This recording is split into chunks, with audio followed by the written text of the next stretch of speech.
There are other businesses out there that you could buy. Once you understand the process, that business now has revenues of £38 million. And what every single person tells me is, why didn't I do this 10 years ago? Of course, the first and most common sense business for you to buy is a business doing what you do. But I want you to think broader than that. I've got a client recently who bought a business where they do tree surgery, and it was a £2.5 million a year business, and he'd never been in tree surgery in his life, and it makes £500,000 a year profit, £2.5 million of revenue, and he didn't put a penny of his own money into the deal. So maybe there are other businesses out there that you could buy once you understand the process to expand your portfolio.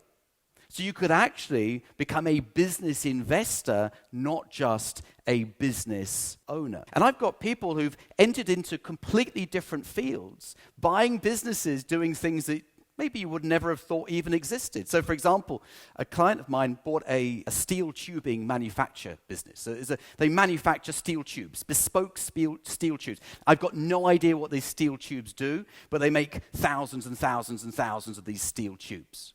And it's a factory, it's based in the Midlands, and that turns over also, coincidentally, about £2.5 million a year, makes about 450,000 pre-tax profit. Now, I don't know about you, but I think that's a pretty good deal. And I interviewed her, and I said, be straight with me.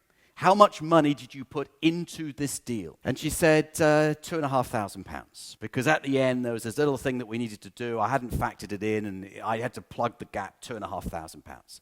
But the day I bought the business, I was able to take the £2,500 straight back out. And then I was able to incorporate into the deal what we call a deal fee. If you're watching this, you must be pretty serious about buying a business. I've got some free training for you. The link is in the video description below. Watch the 45-minute free training and you'll discover exactly how to buy a business successfully. Now, this is where it starts getting really exciting, because a deal fee is the amount that you can pay yourself on completion to reward yourself for being the person who said, I'm going to go out there and do this. So Gull is paying herself, has paid herself a deal fee of £25,000, and she's now drawing £15,000 a month out of this steel manufacturing tubing business. You can also buy businesses where there's a property involved, a commercial property involved. I'll give you an example. My friend Jason, we've known each other a number of years, started getting into this idea just a couple of years ago of buying a business. He just completed a year ago in his first deal. It's another manufacturing company up in the northeast of England, and it makes shopping trolleys and things like that, shopping baskets. It came with a big factory premises. And the big factory premises was part of the purchase price. If you want a lawyer to get your deal done fast, use mine. His name is John Andrews. His details are on the screen. The entire purchase price was £2.8 million. Now, Jason didn't have £2.8 million. So he had to be a little bit creative about how he funded it. But he funded it, he bought it for £2.8 million, and then 6 months later had the commercial property, the factory, revalued, and it came back at 3.3 million.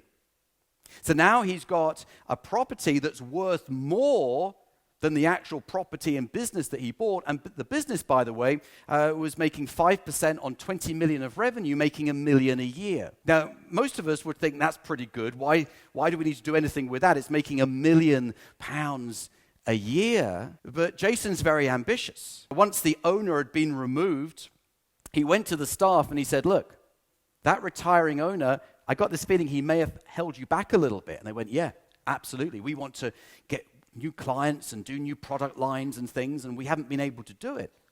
So he said, so what would you do if there was nothing that could stop you? And I heard someone ask you this question earlier on. What would you do if nothing could stop you? And they said, well, we go and win this contract, and we had these inquiries that we never followed up because he had no goals to grow the business. So Jason let the staff go out and grow the business for him. 12 months later, that business now has revenues of £38 million. He's moved the margin up because they stopped doing the low margin things that were dragging everything down. They're now at 10%.